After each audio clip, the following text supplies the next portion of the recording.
Bossman Show with John Beckler. I'll be joined by a great guy, the coach of my TSU Tigers, football coach, great man, great guy, cool guy. Always ready to come on the show. My man, Rod Reed. Coach Reed, how you doing, man? I'm excellent. What about yourself?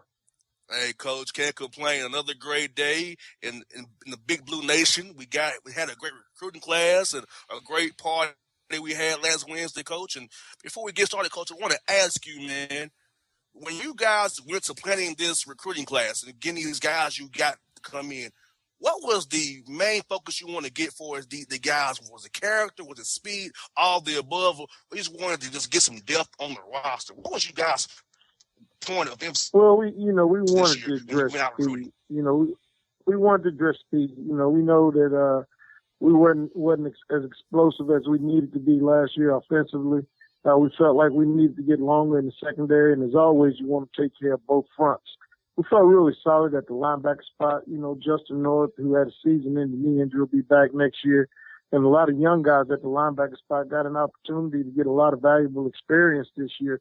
So we only signed 2 backers, but, up front we signed 4 defensive linemen and 4 offensive linemen. And then the rest we went for speed. We signed, I think, 4 or 5, 3 wide receivers and 2 really fast running backs. So we wanted to be more explosive. Character always plays into the equation. We do a lot of research on these kids. We go down and we do home visits. We do school visits, and we try to see them at least 4 times during the recruiting process. The limit is 6, but we try to get in there at least 4 times and exhaust all of our opportunities to get into the home, get into the school, and do our evaluations so we can get a thorough evaluation on kids and just kind of get a feel for where they come from, who they are, who their parents are, and what kind of background they come from. So it's a long, lengthy process. Our guys are beat to death right now. We gave them a couple of days off after signing date. Now we got to jump right back into preparing for spring ball. Well, Coach, your team struggled through and played through a lot of injuries last season. So out of this class of guys you have coming in, are there certain players that you feel are going to make an immediate impact on the field next year, whether it be, as a spot start player during an injury time, or somebody that could potentially just jump out of the gates into a starting role for you? Well, just starting up front, on the offensive line, we got the McAllister's kid, Xavier, out of Virginia College in Merced, and we're also Ty Allen out of Merced Junior College. We feel like those guys can come in and play immediately. When you recruit a junior college kid, you want them to come in and play immediately. We had a couple of guys graduate last year, and we needed to fill a void in the offensive line as well as add some depth. We still have some young guys we feel really good about, like Justin Brooks, Cameron Jones, Chris Wallace. All those guys were young on the offensive front last year, so we feel really good. But you always want to bring in a little experience up there. And defensively, we brought in Terrence Summers, a junior college defensive tackle, because we lost Denzel Jackson this past year, along with Sam Quan Evans the year before. So we knew we had to fortify our fronts, and you always want to start inside out or up front, so to speak, when you're recruiting. So we wanted to do that, and then we got some help speed-wise. We wanted some more playmakers. So we felt like, a kid like Major Bellamy, Stephen Newbold, Chris Rowland, the kid from right here at Ravenwood, Nashville. We felt like those guys could come in and give us some explosiveness really quick. We got a running back, Cedric Maynard, and a kid out of Creekside High School, Sabree Curtis.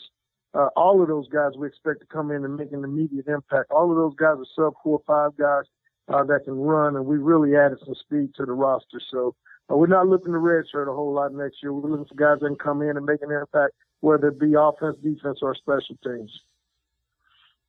And, Coach, for the fans out there who don't really get recruiting in the process, could you kind of give them a slight enlightening on what it all goes into it for you guys as coaches, and what happens on the student side as well for the recruiting process, if you don't mind, Coach? Repeat that again. I'm sorry. No, so say for the fans out there who don't understand recruiting, because I get a lot of questions about, hey, how do they recruit these guys? How does the process go? So I want to see, Coach, if you could tell the fans out here in Atlanta and around surrounding areas that, hey, about the process on your end as a coach and on the kids' end being recruited by you guys. Yeah. I got you. Well, on our end, we always have to recruit to our needs. A lot of times we recruit, you'll get people calling you from different areas, coaches calling you, I got a great defensive end, and, you know, he's going to be a game breaker. And, you know, sometimes they get a little, you know, ticked off at you because you can't recruit the kid. Like, we didn't sign a defensive end this year. We signed 3 or 4 of them last year. We didn't have room for that. We needed deep tackle. So we always have to recruit to our needs. You know, you never want to turn down a great player. If there's a great one out there, you'll kind of spend the scholarship on that one, even if you don't need it. You just can't turn away a great player. But, you know, it's based on our need and how many numbers that we have at that position, and also the number of scholarships that we're limited to. You know, we have to appease that number also. So it's a need-based deal, and we have to stay within a budget range also. You're listening to head football coach, the Tennessee State Tigers, Coach Rod Reed. And, Coach, I wanted to get your thoughts on spring ball. What are some of the things that you guys are looking to accomplish during this time of the year? It's coming up quick on you. I'm sure you know that. And I just wanted to get a little bit of an idea of where you're going to focus your efforts during that time. You know, we want to focus on fundamentals. You know, everybody always talks about scheme and whatnot. You know, the scheme part will come. You got to be fundamentally sound. We want to focus on blocking, tackling, you know, turnovers, not turning the ball over. Those are things that we want to focus on in spring ball. And we also want to focus on developing our young athletes. You know, we got some guys we redshirted last year that we feel will be game ready next year. And those are the guys that you kind of got to put an emphasis on in spring ball. When you look at a guy like Ebenezer Egendeko that played defensive end that was all conference, you look at a guy named Rodney Edwards, who was one of the guys up front, was the National Player of the Week a couple of times this week. You know, we know what those guys can do. We got to find out what a Quintus Maddox could do, what a Jacob Gray could do up front. You know, we got to find out what a Tyler Black can do out of the backfield. Can he provide some explosiveness to this offense going into next year? We got to shore up some things on our offensive line. We got some young guys up front. You know, can they protect those shapes? So those are the things we're looking for, fundamentals and development of our young athletes. And, Coach, I checked out your schedule next year. Outside of the OVC games, you got Pine Bluff, Jackson State, of course. You got Bethune and Vanderbilt. I want to ask you, Coach, when you go out and try to schedule OVC games, what are you all looking for in scheduling, and how do you go about making these games happen for you guys with the Big Blue Nation here with our Tigers? Well, here's the thing about us, man. Our schedule is probably one of the toughest in the country because we're expected to win every game we play on that schedule. You know, sometimes you play an FBS school, and, you know, it's a money game for a lot of people, but we expect to win here. You know, when our most HBCUs that we play, they're rivalry games. When you start talking about a Jackson State and a Bethune-Cookman, you know, those are 2 quality schools. And Bethune is one of the schools that's been ranked in the top 25 over the last, you know, 5 or 6 years. Brian Jenkins did a heck of a job down there before moving on to Alabama State. And now Terry Sims just picked up the torch and, you know, was a co-champion this year in the MEAC. So we don't get a break. It's not like we're playing a D2 or D3 school for tune-up. So we got to go into the season prepared to play. You know, you go to Jackson State and play a good Jackson State team out of the SWAC every year, second game of the season. Those are tough games. So we have to be game ready, you know, coming out of camp and going into it. You know, the game later in the season against Vanderbilt, you know, we'll see where our team stacks up down there against an SEC opponent going over at their place right across town. You know, Coach, and I wanted to talk to you a little bit about Robert Snacks Myers. He just earned a Super Bowl ring with the Broncos, and what it means to you to see your former players continue to pursue their dreams and their passion on that next level.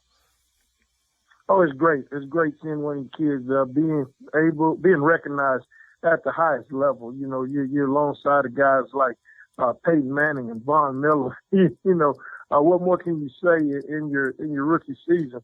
You know, he kind of bounced around early on in the year. You know, he went to the Ravens. He was released, and Indianapolis picked him up. They released him, and then he went back to the Ravens. And at the very last week of the season, signed by the Broncos off of the practice squad, which means he automatically went to the 53 and was able to ride the wave throughout the playoffs and win the Super Bowl ring. And that's great, man. You know, you talk about guys that have played in the Super Bowl of my tenure, which is, you know, Dominic Rodgers-Cromartie, Anthony Levine played in 2 of them. And now you have Robert Myers, in which Levine has 2 rings. Now, you know, Myers has 1. So that's really exciting to see your kids competing at the highest level. It brings a lot of notoriety to the program.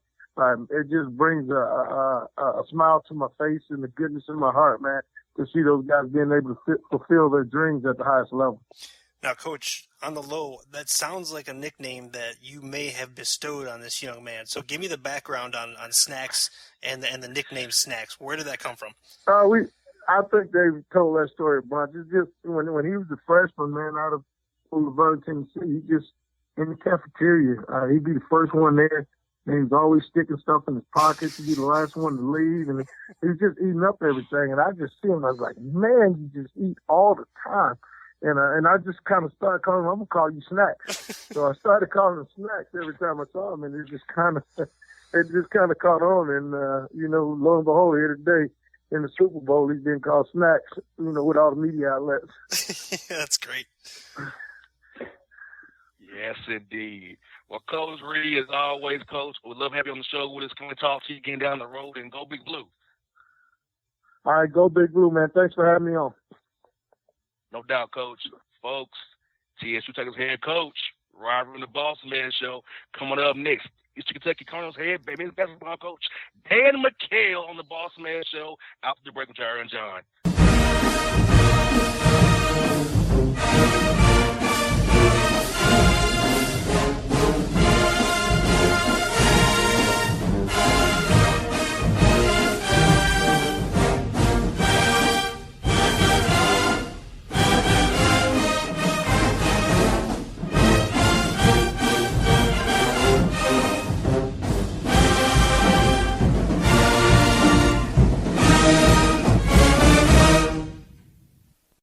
Hello, my name is Travis Williams, President and CEO of Academics and Athletic Consulting, focusing on educating and empowering tomorrow's collegiate athletic leaders. My passion is for the education and genuine concern and care for today's student athlete. It's the centerpiece of my life's work. A college education, both in and out of the classroom, is a truly rewarding benefit. For more information on AAC, you can go to www.academicsandathleticsconsulting.com.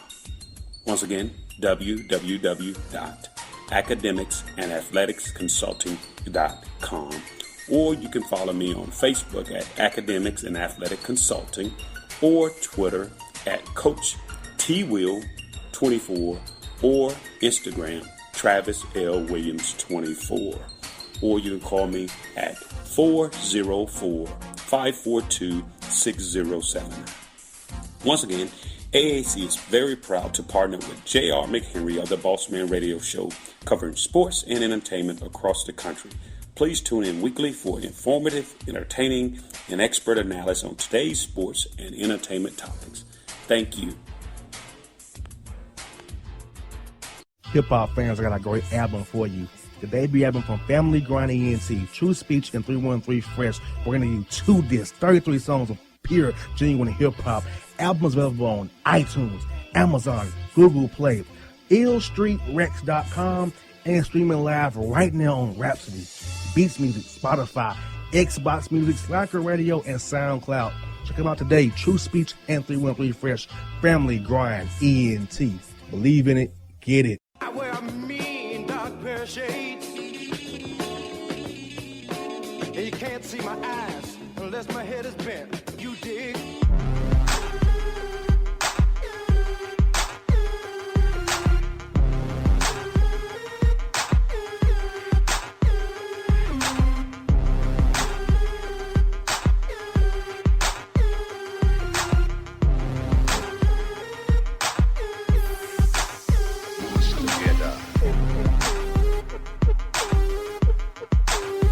All right, folks, back on the Bossman Show here. We're about to be joined by a buddy from the show. I saw him last week at Tennessee State, saw his team get a victory over the Tigers over at Gentry. Hey, he has a guy, guys, Mr. Hawkins. He's a flamethrower, shooting threes all over the place, man. He went off that game. Coach McHale on the show. Coach, how you doing, bud? I'll tell you what, JR, I'm going to have to make sure you get a front row ticket to the overseas tournament because you brought us some serious luck. We played one of our most complete games of the year at Tennessee State. And you're right, Javante Hawkins was was in one of those zones. He had 36 points that night and just really put us on his back. And I was really happy for him because he had been struggling, and he really, really played well that game. And we were able to get the Tennessee sweep. I think we were the first team in OVC history to go in and get the sweep in Tennessee by knocking off Tennessee State and then beating Belmont on their home court for the first time ever by OVC school. So it was a great week, and we're looking to capitalize on the momentum. And, Coach, like you said, I think that TSU game gave you guys a lot of confidence, and you go over to Belmont, a tough place to play, but getting the job done. And, Coach, I think those close losses you had may have hardened your guys to say, hey, we're not a bad team. We are a good team. We can get this right. And, Coach, seeing you guys play so well, Coach, has to make you happy seeing your guys finally, the hard work turned into wins for your guys. Yeah, without a doubt. We had been on the wrong end of some really, really tough losses at home. And, we were able to put that behind us a little bit and really focus and refocus. Sometimes when you go on the road, it's a lot better, because you can just block out all the distractions. And we didn't hang our heads. We really, really, played really well and confident at TSU. And that carried over to a great win at Belmont. Coach, I'm interested to get your opinion on what you feel some of the key factors are for your team in getting back on track, back in the race as the OVC tournament is coming up, as you alluded to earlier. I think they know. They've always been a confident group. They know we can beat anyone in this league, but they also know our margin of error is very, very thin. I mean, when you look at the three devastating home losses that we had in a row, the Tennessee Tech, State, and Morris State, they all came down to the final minute of the game. And it's a stop here or stop there.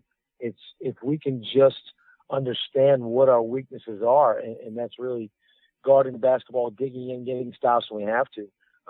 And I said all along, once our defense catches up with our offense, we are going to be very, very tough to beat because we are so offensively talented and we do have a lot of weapons at different positions. And, Coach, as you said, as we go down the stretch here, Coach, your defense can just make a difference for your guys and get you even higher. Right now, you're number 8 in the OVC race for the tournament, but I feel like you guys can go even higher with the talent you have, and you have a lot of options that you can go with, Coach. So you feel like these tough times, but now, hey, guys, we're good. We got on the road now. We got Moorhead, Tennessee State coming up again. So, hey, we can make some hay in our division and keep climbing up the teams who are in front of us right now. Yeah, I think we're dangerous. If we're the 8th seed in the OVC, we're obviously a very dangerous 8th seed because we're a couple possessions away from, probably being closer to the 3rd. But we are what our record says we are. We can't change the past. Give credit to the teams that beat us, but we're a hungry bunch right now, and a group that never lost confidence. So, offensively, I think we lead the OVC in a lot of statistical categories, and defensively, we played our best 3 defensive games in the year. Even with the Moorhead State loss, we held them at 36% from the field. Obviously, played really great defense against Tennessee State, holding them to 39%. And then, anytime you can hold a great offensive Belmont team to shooting 33% from the 3 and really have a double-digit win at their place, that just gives you a lot of confidence. So we're just getting better and better every day in practice, and I feel like this team is going to hit their stride come mid-February, early March. You are listening to Coach McHale with JR and John on the Bossman Show. And Coach, I just wanted to get your feeling on, you got 2 games this week. JR alluded to Moorhead State, Tennessee State. What are you seeing on film from these teams as you prepare to play them this week? What, I guess, without giving away too much of what you plan on doing, how do you feel your guys are going to attack these 2 games this week? They're very familiar with both teams, having played Moorhead about 8 days ago, and obviously playing Tennessee State by the time we play them, it'll be a week. So having the familiarity with those guys is really going to be good for my guys because they understand what they're going up against. We lost at the buzzer at home against Moorhead, and we understand, they crushed us on the offensive glass. They're a very physical team, so we got to understand, what we have to do to get this win on the road because it's not going to be easy at all. And then Tennessee State, we just played them last week, and they're obviously a very good ball club. After we beat them, they came back and they beat Moorhead. So it's such a thin margin of error with all 3 teams. I think we're very, very close in what we do. We have to execute our game plan. That's getting paint touches, that's getting the ball inside, playing inside out, and not really relying on the three. We went 1 for 18 for 3 against Morehead, and then we go on the road against Belmont, Tennessee State, and we make 26 combined in the next 2 games. So we just got to understand what makes us a good team and get better at our deficiencies, and just go out with that same hunger that we had in Tennessee. And Coach, as I always tell the listeners out here, it's a make or miss game. Some days it's going down, some days it's not. But if you bring that defense every night, you have a chance. You'll be all right. My listeners always tell me, JR, what they miss all these shots, it's make or miss. You can't determine what's going to go in and don't go in. You're going to be in and out, maybe be sure, but just Coach, I know you tell your guys this too, it's make or miss. If you could tell our fans that too, who don't understand from Coach's perspective, that, hey, a lot of it is make or miss. Yeah, I mean, you have to be able to impact the game when the jump shot's not falling. That's what I keep telling my guys. We may be leading the OVC in scoring and points per game and 3-pointers and all that stuff, but the Morehead game was a testament to it. We went 1 for 18 from 3 and still had a shot to win the game. So what are you doing to impact the game when your shots aren't dropping? Because give credit to teams. I mean, teams understand your strengths. Morehead State understands we're a great 3-point shooting team. Well, conversely, they're a great 3-point field goal defense team. So something's got to give. You got to be able to make your own luck. That's what I keep telling my guys. We're not going to. Nothing's going to be handed to us. You have to create your own luck, and you do that by winning the hustle plays, by getting the 50-50 balls, by getting the loose balls, by getting deflections. You got to be able to do little things to impact the game. And Coach, another question I want to have for you that I want to kind of have you get some insight about is, Coach, is, hey, when you play a team like Morehead, TSU, and Belmont, less than 2 weeks after you saw them previously, how do you go about the game plan since you know what they're about, and since you won Tennessee State and Belmont games, do you tweak it a little bit, or kind of say, hey, let's do the same thing, but hey, be better at it? So for the listeners out there, can you tell them how do you go about planning for a team who you just seen less than 14 days earlier? Yeah, playing teams a second time is very, very difficult, especially if you've already beat them, because you're obviously going to get a revenge game from those guys. And that's how we feel about Morehead. Morehead just beat us on our home court. We're going to play with a little bit more sense of urgency. But beating a team a second time is very difficult, especially when you're that close. So, we're going to look at what we did well and continue that, but we're also going to look at what weaknesses we had that they tried to expose. So, it's very difficult. Playing a team a second time is very, very tough to prepare for, because that the other team's just as hungry if they're coming off a loss. So we're going to look at what worked, we're going to look at what didn't work, and we're going to try to, improve upon our strengths and really definitely improve on our deficiencies. Coach, kind of in that same vein, do you create practice plans for both these teams throughout the course of the week, or do you, focus on Morehead and then turn your attention to Tennessee State on Friday? Yeah, no, right now we're focused on Morehead. We really are. We've had 4 days to prepare for them. It's a game that stings still with the way we lost at home. So we focus on Morehead, and then we have to have a quick turnaround and get ready for Tennessee State. Because the good news about the two of those teams, they're very similar in style of play. They like to press. They have athletic guards. They get up in you. So they're very, very similar. Where last week you're preparing for Tennessee State all week, and then after that game's over, you have to get ready for a completely different style for Belmont. So you just have to have mature guys and understand what you have to do in the scouting report, and that's where I think we've really taken the next step. Hey, Coach, I will tell you, Coach, I thank you again for your time today, Coach. Coach, good luck to you. I have confidence that you'll be in Nashville at the tournament. I'll be cheering for the Colonels because you're one of my guys, Coach. I appreciate you coming on the show as always. I love watching your team play. I appreciate it, JR. Like I said, whenever I need you, if we don't play well, I'm gonna drive you up here. I'm gonna need you in those stands. Bring us great luck. All right, Coach. I love to be there, Coach. Love to do it for you, Coach. All right. Good talking, JR. Take care, John. Have a good one, guys. You too, Coach. Folks, Coach Dan McHale on the Bossman Show. Coming up next, Jovan Haye.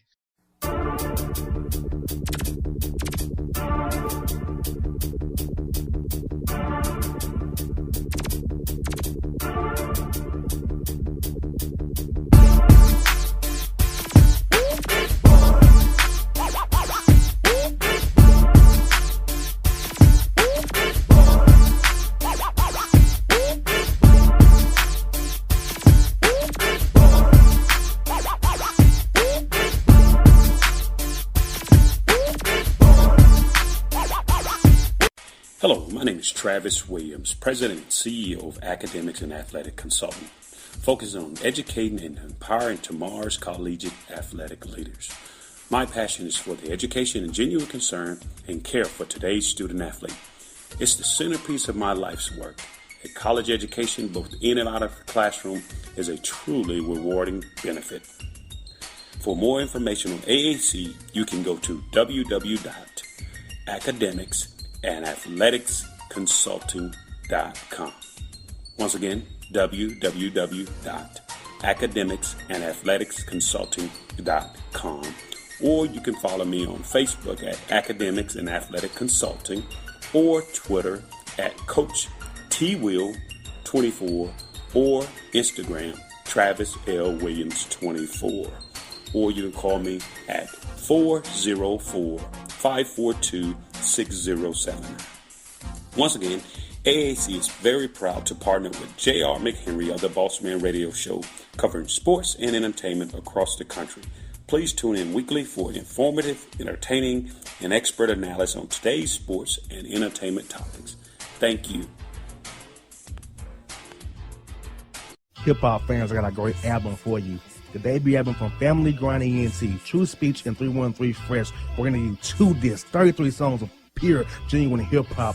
Albums available on iTunes, Amazon, Google Play, illstreetrex.com, and streaming live right now on Rhapsody, Beats Music, Spotify, Xbox Music, Slacker Radio, and SoundCloud.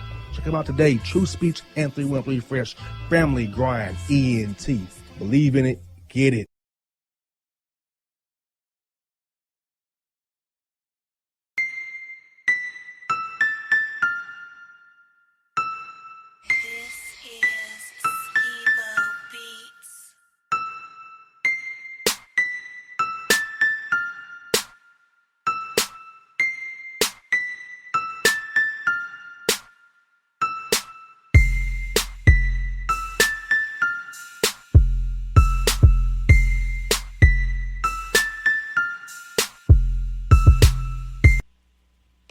Folks, we was joined by Dan McHale on the Bossman Show, joined by Rod Reed. Now we're joining the recap Super Bowl 50. The game that me and Jovan talked about during the game was a great game. We watched it together, man. Jovan's back on the show. Jovan, how you doing, man? And you were right. Good, how about you guys? Hey, we're doing great, man. That you're on the line with us. Hello? But yeah, we here, bro. We here. Okay, yeah. Yeah, I was saying, man, Gary Kubiak, he didn't mess it up for us, Jovan. He tried to go real conservative, but the Denver defense, Wade Phillips and those guys just took that game over, flustered Cam Newton, took him off his spot, killed his line. What's your feelings on this game and how Denver managed the game and ended up beating the Panthers the way it did on Sunday? Well, I mean, I remember I told you it's one of those games where I didn't pick a winner. I said, if one thing happens for Denver, they win. If one thing happens for Carolina, they win. And it seems like the whole Kubiak letting Brett Favre be – I'm not Brett Favre, golly. Peyton Manning be kind of, it turned out, the way I said the only way to have a chance to win, because they only ran the ball, I think, 28 times, So they came out the first drive and they threw, I think the first 3 plays were passes, so it kind of caught Carolina off guard. They went down, kicked the field goal. So I said, I think he played it just right. I think he mixed in the run when he needed to. He let Peyton kind of be Peyton, but it's not all the way Peyton because he still called a timeout. And I'm like, I've never seen any coach really call a timeout on Peyton. Peyton normally calls a timeout. But, they did what they had to do.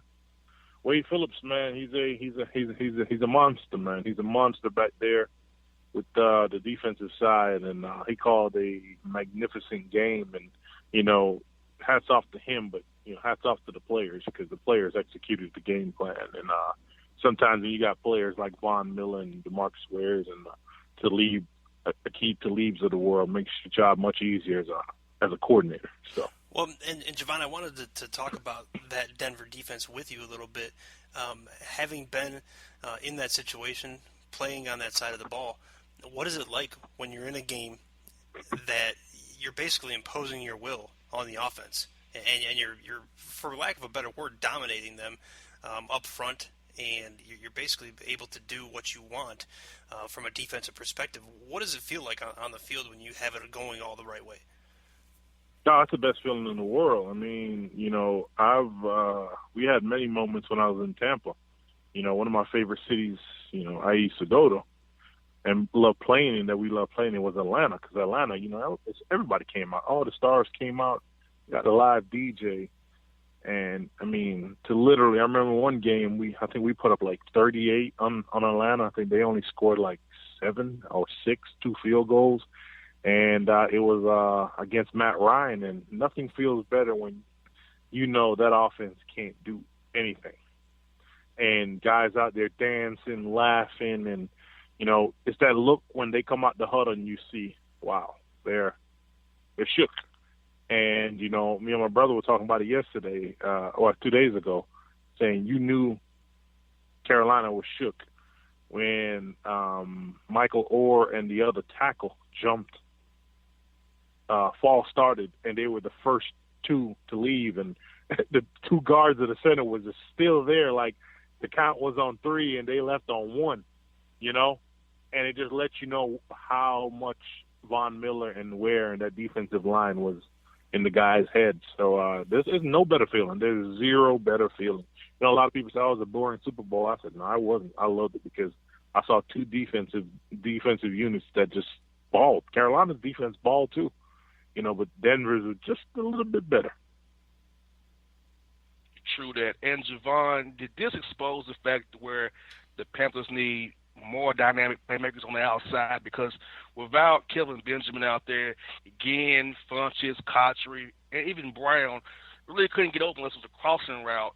Talib, Harris, and Roby locked those guys down. So does that now say to Carolina this offseason, hey, we got to get us some wide receivers who can make some plays that's dynamic and can get off of press man coverage rather than just run off of when the lease is free?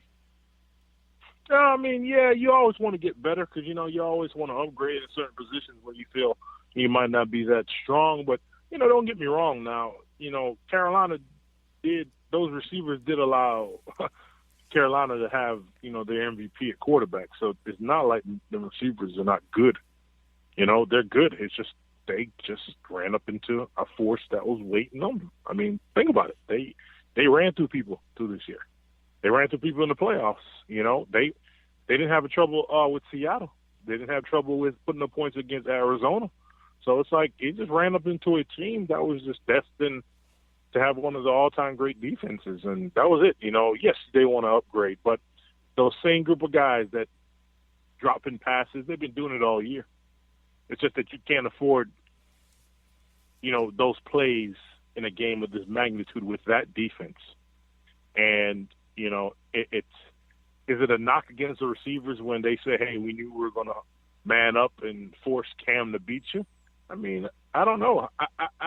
It's hard for me to believe that if you would have put 2 all-pro receivers out there, they would have had a much easier time against Denver. I think Denver's defense, they would have ran through whoever they would have put in front of them. That's my belief. You're listening to Jovan Haye in the Super Bowl recap with JR and John on the Bossman Show. And Jovan, I agree with you.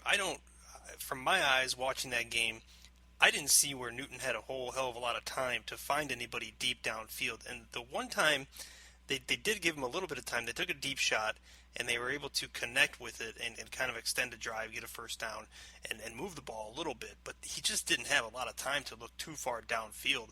And I kind of want to – I don't want to take anything away from Denver's defense. Obviously, they played a magnificent game. But do you think that there should have been more offensive adjustments at halftime to try to relieve some of the pressure and do some things that would kind of put that pass rush on its heels a little bit?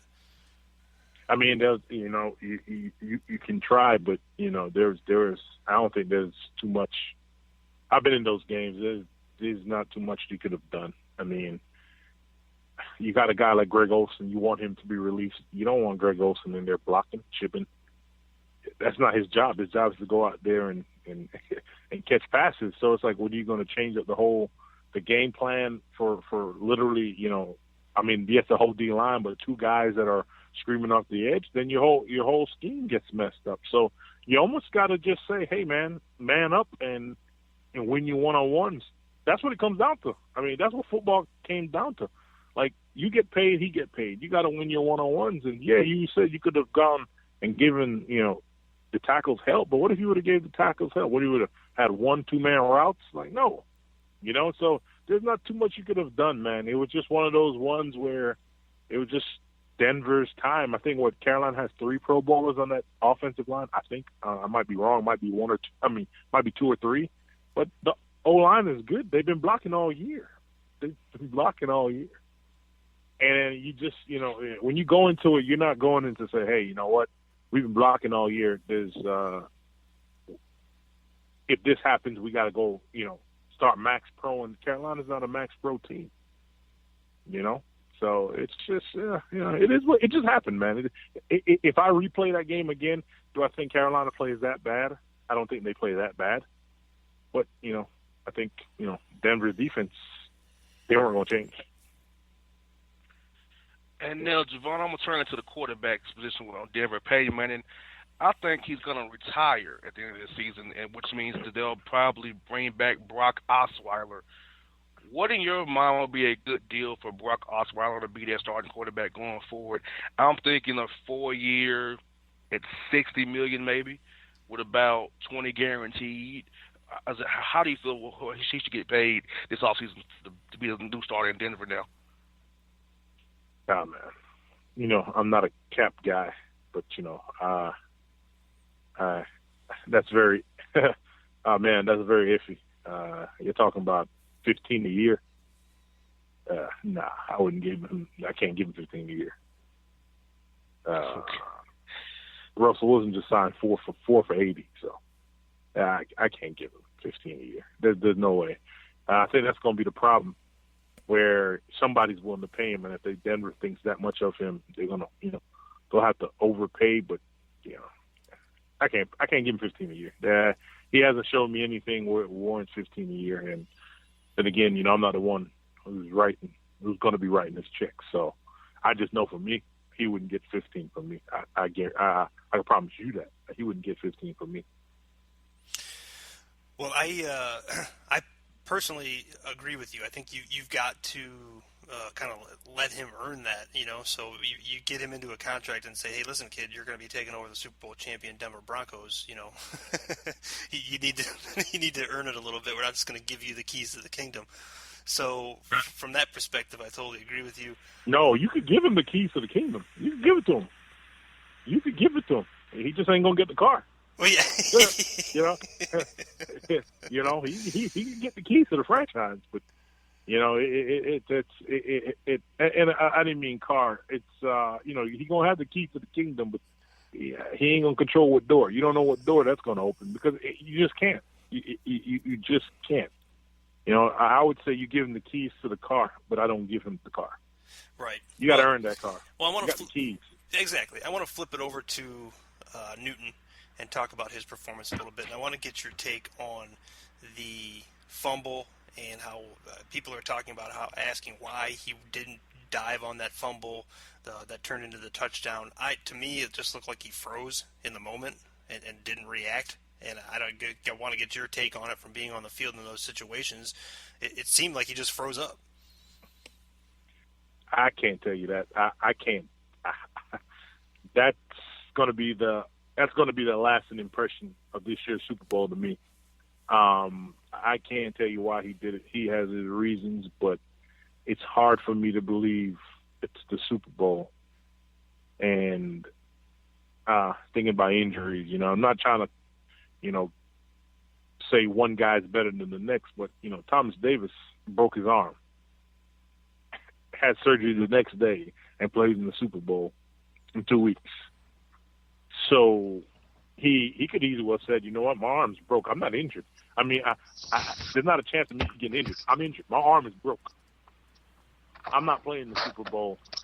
And you get to the Super Bowl and a fumble, that ball right there, you're up, you're down by 6, and you don't dive on the ball. And, I think he said today something like he was thinking about his angle was wrong, or he was also thinking about injuries, and I'm like, I can't. I don't know. It's the Super Bowl. Yeah, and see, ain't no tomorrow. Jovan, here's what I didn't get about it with the injury aspect of it. He plays like a physical brand of football. You see him diving into the end zone. You see him, taking contact.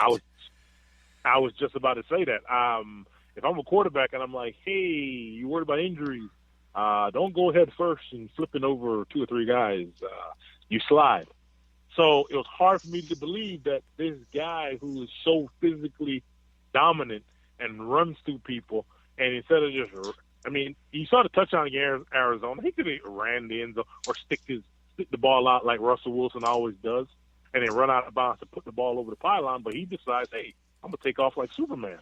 I'm like, do you know if you flip up and you land wrong, you could break your arm and your arm ripped off and artery. You don't worry about it then, so why would you not jump on a loose football? And to this day, I don't know. If I'm his teammates are going to support you, but I'm going to tell you this. The media can say what they want, and all these pundits and all these people who know everything, trust me, there's a lot of pro football players now that have questioned, what are we doing? Why don't you jump on the ball?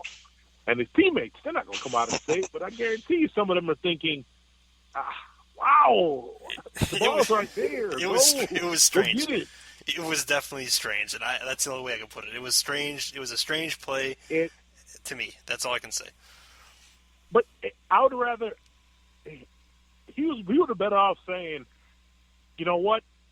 When I looked at it, I figured the ball was going to bounce. That's what you could have just said that. Well, the angle I was going in, I figured, you know what, the ball was coming to me. That's why I hesitated. That would have worked. But you cannot say injury. Injury just messed up the whole thing. And the fact that you said injury, you kind of let me know where you're thinking. That was somewhat of a business decision. This is not the first quarter of the Super Bowl. This is not the first quarter of the Super Bowl. This is less than 4 minutes in the game, down by 6. Hey man, this is what you dream of. I recover the fumble, we punt, we stop him, we go down there and score, boom. So I don't know. For me, like I say, it real people, real players who don't care about relationships and all that, they'll let you know. But the ones who got to kind of walk around the glass because they're afraid they're going to step, they're going to give you the BS answer, but that's very iffy. I don't know. He would be in my foxhole. But after that one, I would say, I got to make sure I know where you're at in the foxhole. Exactly. I'm serious. I'm serious. I mean, I hate to keep harping on it, but it's the Super Bowl. It's you fumbled the ball, not me. You fumbled the ball, not me. You did. You need to go get that ball. Well, and if you want to throw injury out there, that's fine. But listen, it's the last game of the year, okay? So if you do get hurt, if you dive in there and you twist your arm up, you twist your knee up, and you can't come into the game and you lose the Super Bowl, okay, but you've got all off-season to recover, and you put it all out on the field. You left it all out there. Now, you got a bunch of what-ifs. I've heard guys say, I would die to play in the Super Bowl. I would die to win the Super Bowl. I would give up a lot of things to be in the Super Bowl and a chance to play in it and win it. So, he going to have to answer that one. I'm telling you. He's only him because Carolina has an MVP in Cam Newton. But I'm going to tell you this. If they could have it the opposite way, they could have a non-MVP and win the Super Bowl, they would have done it. You know? So there's no solace in, hey, at least we still got the MVP. No, you didn't win the Super Bowl. And one of the reasons why you didn't give a Super Bowl, your quarterback didn't jump down on a 50-50 ball. It was a 50-50 ball. 50-50. So, hey, he got to live with it. He got $100 million, so he got more money than I have. So I don't know much I could really, pick on a guy that's worth over $100 million. So.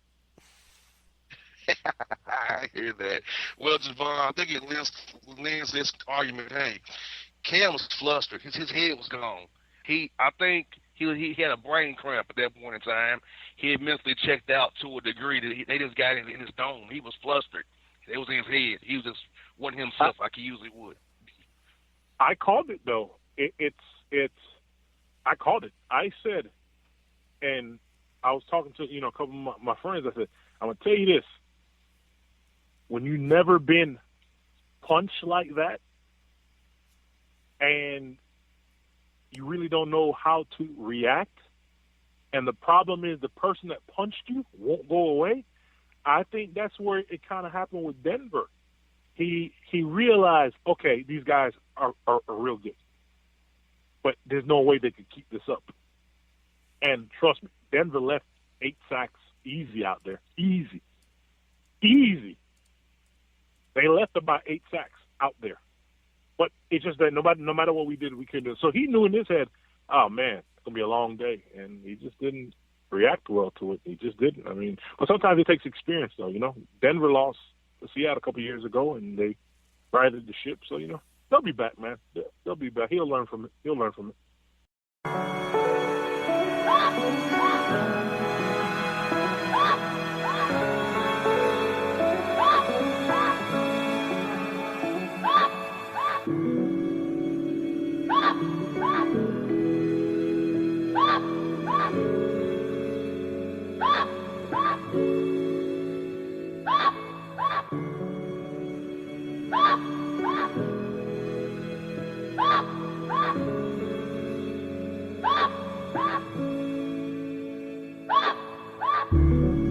Hello, my name is Travis Williams, President and CEO of Academics and Athletic Consulting, focusing on educating and empowering tomorrow's collegiate athletic leaders.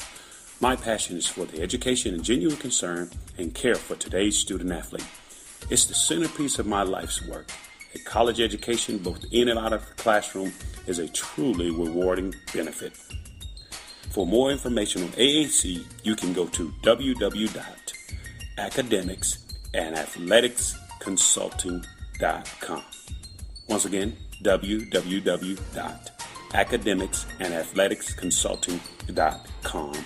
Or you can follow me on Facebook at Academics and Athletic Consulting, or Twitter at Coach TWill24, or Instagram Travis L. Williams 24.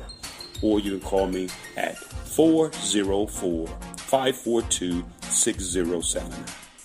Once again, AAC is very proud to partner with J.R. McHenry of the Bossman Radio Show, covering sports and entertainment across the country. Please tune in weekly for informative, entertaining, and expert analysis on today's sports and entertainment topics. Thank you. Hip-hop fans, I got a great album for you. The debut album from Family Grind ENT, True Speech and 313 Fresh. We're going to give you 2 discs, 33 songs of pure, genuine hip-hop. Albums available on iTunes, Amazon, Google Play, illstreetrex.com, and streaming live right now on Rhapsody, Beats Music, Spotify, Xbox Music, Slacker Radio, and SoundCloud. Check them out today. True Speech and 313 Fresh. Family Grind ENT. Believe in it. Get it.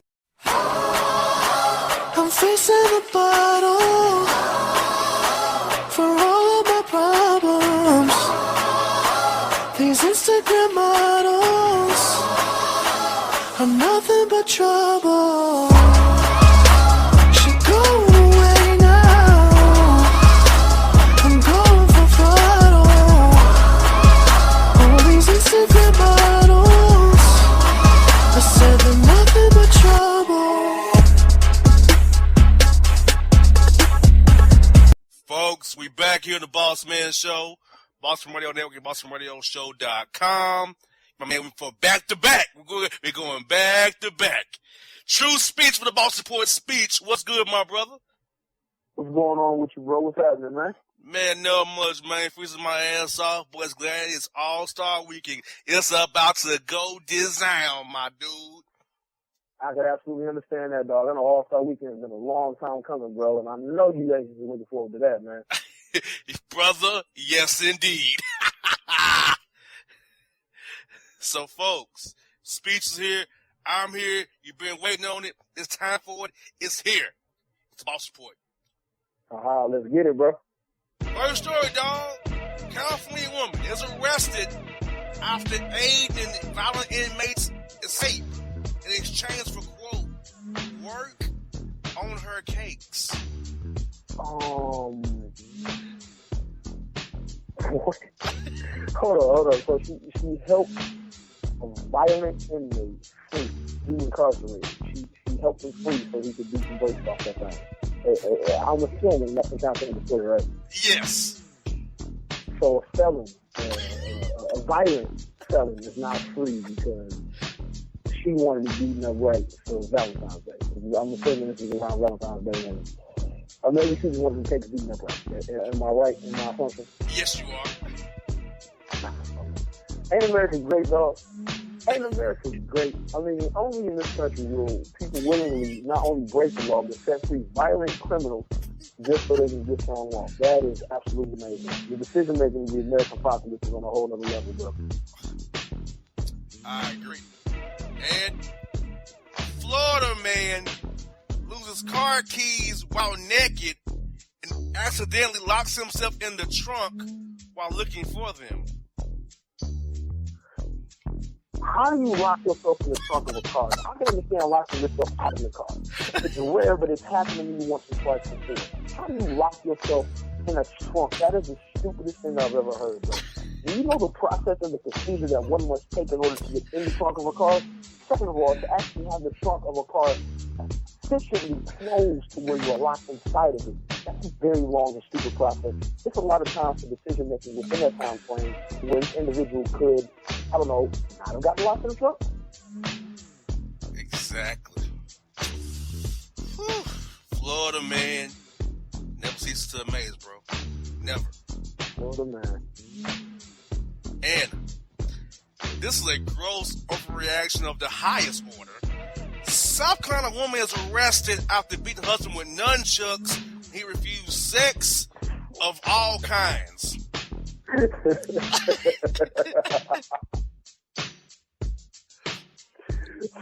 have your nunchucks. Oh my God, bro. How do you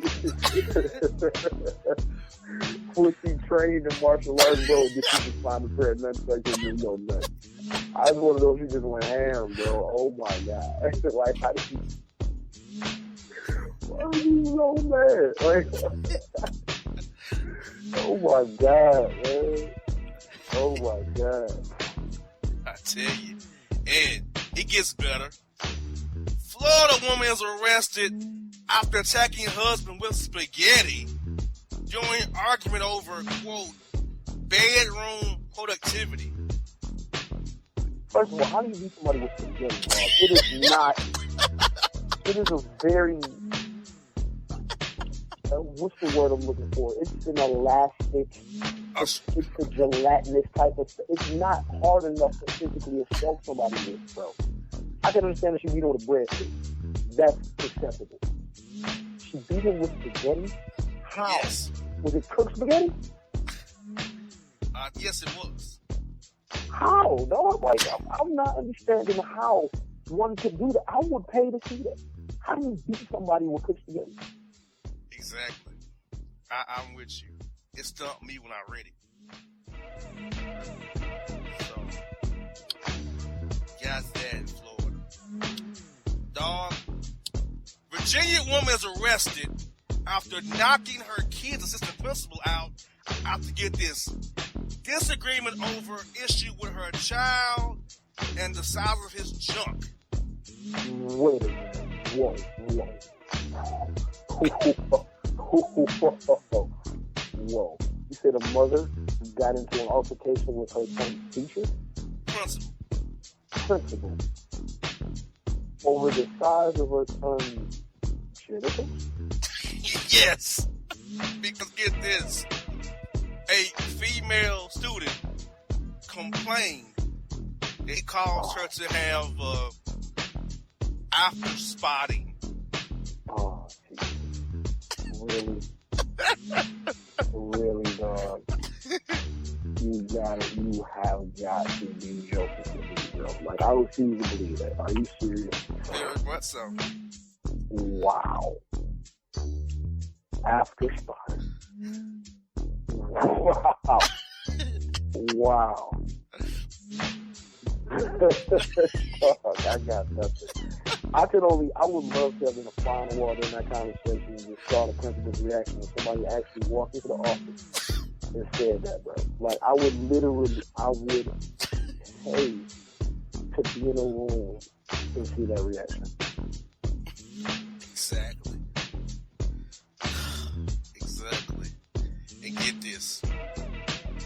Florida man's arrested after attacking grandparents for not giving him lunch money and cable in his room. Why are people reacting so violently to stuff, man? Exactly. Oh my God, bro. Wow. I don't know. Exactly. Woo. Rinse. Hold on, bro. That's a spoiled ass thing.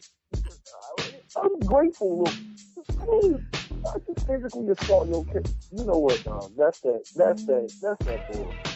Physically assault somebody because he's like, this ain't the Ritz Carlton.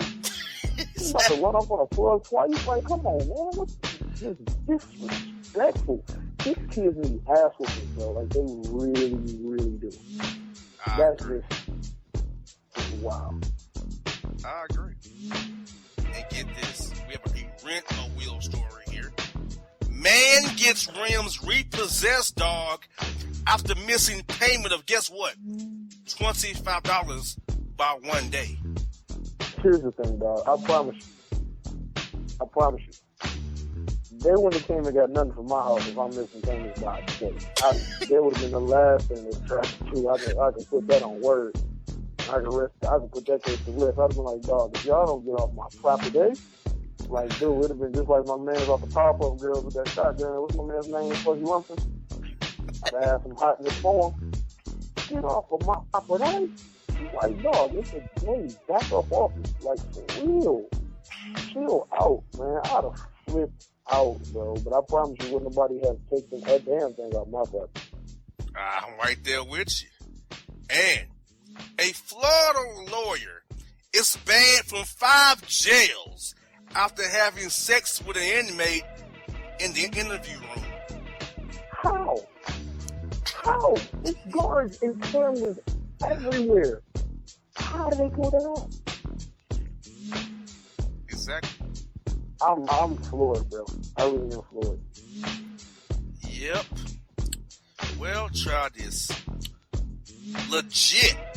British police officer is mauled and stripping naked after getting mistaken for a stripper at woman's 50th birthday party. Dog, them bachelorette parties is something else, man. Oh my goodness. That is something else, dog. How did he allow? Well, I know how he allowed it to happen. It's probably foolish. That's probably why it happened. You know what I mean? But still, it's like he kind of walked into it. I guess. I don't know. That's nuts. That is nuts. I wouldn't say that. I wonder if he made his money. Yeah, they didn't put that part in the story, so I don't know. He probably did. He probably did. They just didn't, you know. Well, here we go, dog. Florida man's arrested after pulling down pants in the hospital and begins bragging about the size of his junk. Whenever you start off the story.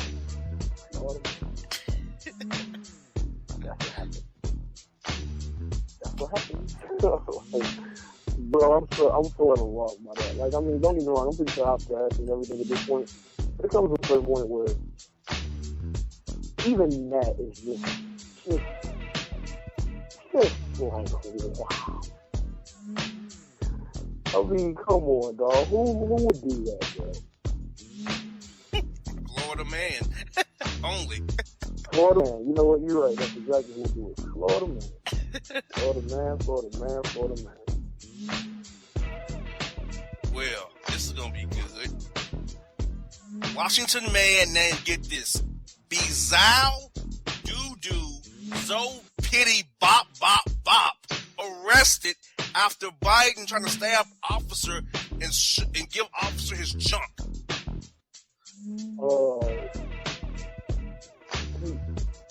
What? Exactly.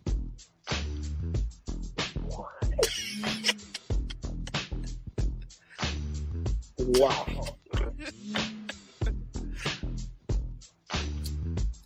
Wow. Wow. Did you try to cut his own junk off, bro? Nah, he was trying to give it to the female officer. Told her to take care of it. Wow. You should have tased him in his nuts. That's what you should have done for being stupid. Wow. Well, Florida man is arrested after, get this, holding up trio dumpster diving for lottery tickets.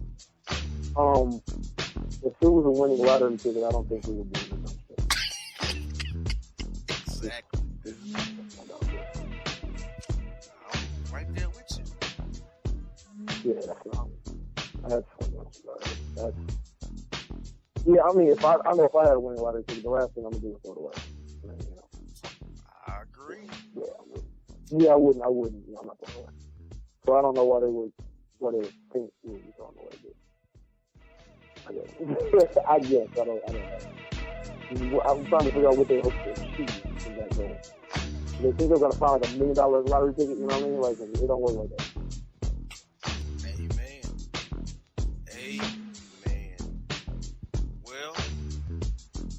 A Delta plane is forced to divert after 2 flight attendants get in fight over fares with the pilot.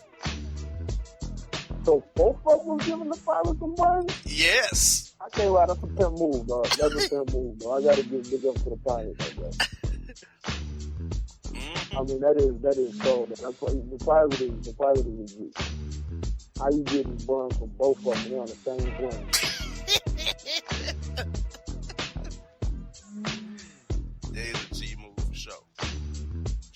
Oh yeah, I gotta give respect to them. Knock them both down. But my whole thing is, they gotta be professional enough to know, like, you know what, we on the airplane, let me not do this. This is the wrong time, wrong place. You know, let's just deal with this when, I don't know, you're on the ground and not 1.5 miles, 2 miles up in the air, 5, 6, 7 miles up in the air. Like, you know, just kind of chill out, let things be. You know what I mean? Yes, that could have waited till they landed their next stop. Could have waited. Yeah. All right. Florida woman's arrested after walking out of store with over $2,000 worth of designer clothes, leaves phone, and also peas in the dressing room. Trifling. Oh my God. It's one thing. Man. I'm so disgusted. I mean, what's stuff with peeing in the dressing room? Like, if you just gonna feel the stuff, just feeling it, you gone. Like, why would you gonna piss in the... Oh my God, bro. Exactly.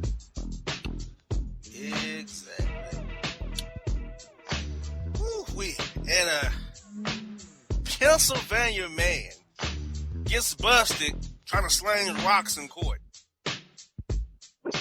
Got that minor balls on that guy. I really watch business, though. You got that minor balls on the dude, though. I didn't go front. Like, I mean, that takes some guts. It does. I agree. Guts and dumbness. That's what I say he has. Not guts and glory, but guts and dumbness. And yeah, I mean, I would have to say that. Oh God! And here we go. Florida man's arrested after hurling bag of potato chips at Walmart worker's face. Quote: the worker had an attitude in giving him his receipt. Why is it always Exactly. Why? Just why, man? Florida men and Walmart go hand in hand, obviously. Oh, all the time, though. All the time. Oh my God! And I love Florida. I do. I visit quite often, but jeez, man, it can't be that crazy on the Florida all the time, though. Exactly. And disgusted Australian man blow the gasket after biting into KFC chicken breast, only to find out it was a human lung that was fried instead. Dog, bro, hold up, bro. No. How does one procure a human lung? Second of all, how does one fry a human lung and not know it's human lung? Now, I've seen a human lung before. It's not the smallest thing in the human body. Kind of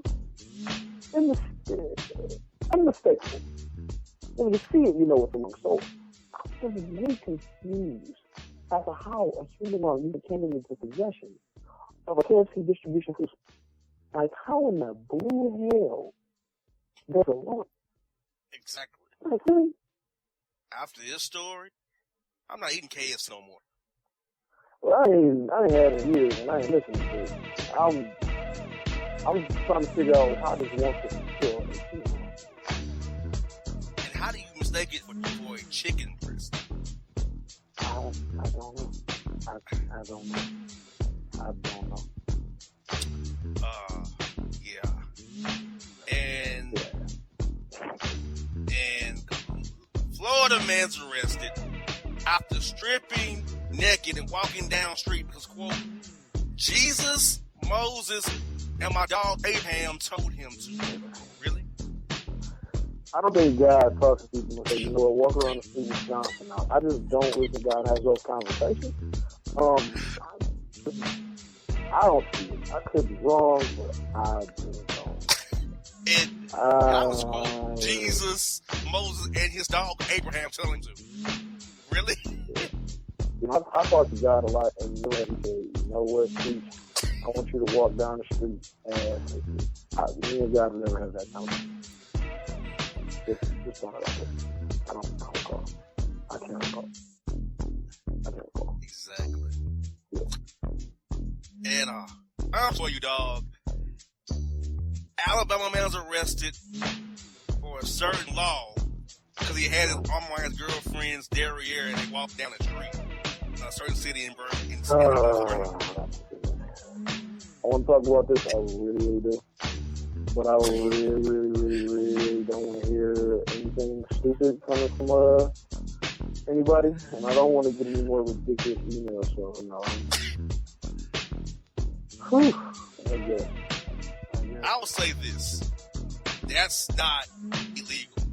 It's not. Okay? But that law allows you to make up laws as you go. Yeah, so, and that's annoying, bro. It's such a circumstantial law. Dog, I should be in jail as many times I walk down the street with my hand around my girl's derriere. Oh, man, if that's what they arrested people for, dog, I'm telling you, like, I definitely need to share time if that's the case. Exactly. And, dog, before we close with the Boss Report today, what is your take on today's report, dog? What is up with Florida, man, dog? He is making a name for himself already. This only February. Halfway over February, and this dude is already taking the case, man. Then why do people keep trying to mutilate the journalists and hand it to cops? I don't really understand that. Like, this is really just starting to disturb me a whole lot. Yeah. But, dog, at least we didn't have no stickings or blowings this week.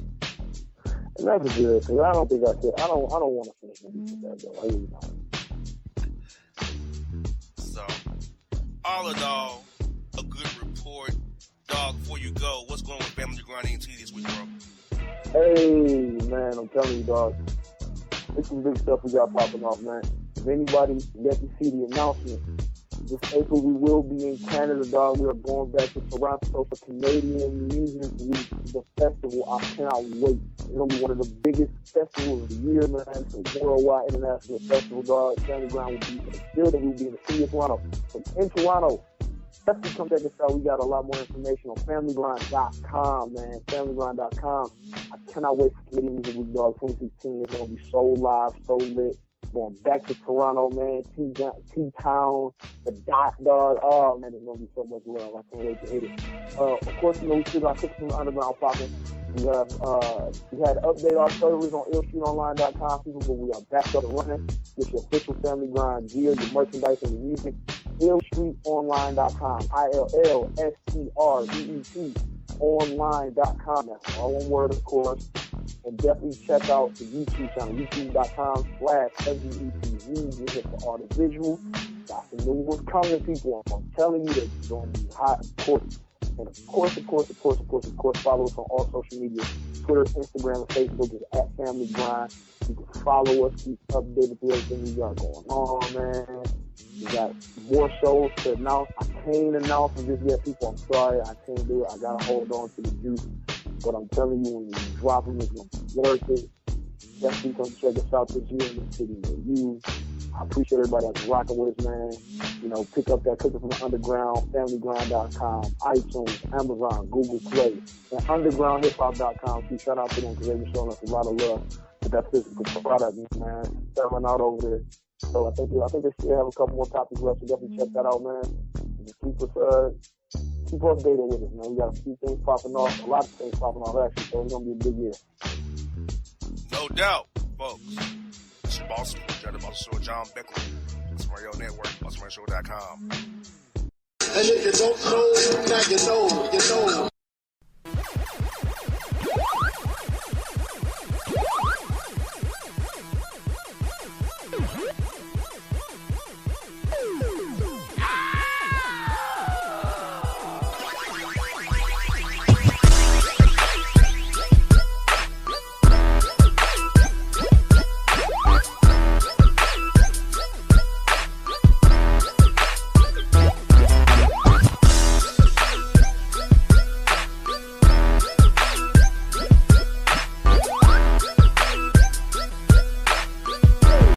Hello, my name is Travis Williams, President and CEO of Academics and Athletic Consulting, focusing on educating and empowering tomorrow's collegiate athletic leaders.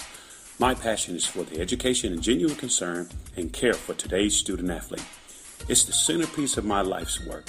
A college education, both in and out of the classroom, is a truly rewarding benefit. For more information on AAC, you can go to www.academicsandathleticsconsulting.com. Once again, www.academicsandathleticsconsulting.com. Or you can follow me on Facebook at Academics and Athletic Consulting, or Twitter at Coach TWill24, or Instagram Travis L. Williams 24. Or you can call me at 404-542-6079. Once again, AAC is very proud to partner with J.R. McHenry of the Bossman Radio Show, covering sports and entertainment across the country. Please tune in weekly for informative, entertaining, and expert analysis on today's sports and entertainment topics. Thank you. Hip-hop fans, I got a great album for you. The debut album from Family Grind ENT, True Speech and 313 Fresh. We're going to give you 2 discs, 33 songs of pure, genuine hip-hop. Albums available on iTunes, Amazon, Google Play, illstreetrex.com, and streaming live right now on Rhapsody, Beats Music, Spotify, Xbox Music, Spreaker Radio, and SoundCloud. Check them out today. True Speech and 313 Fresh. Family Grind ENT. Believe in it. Get it.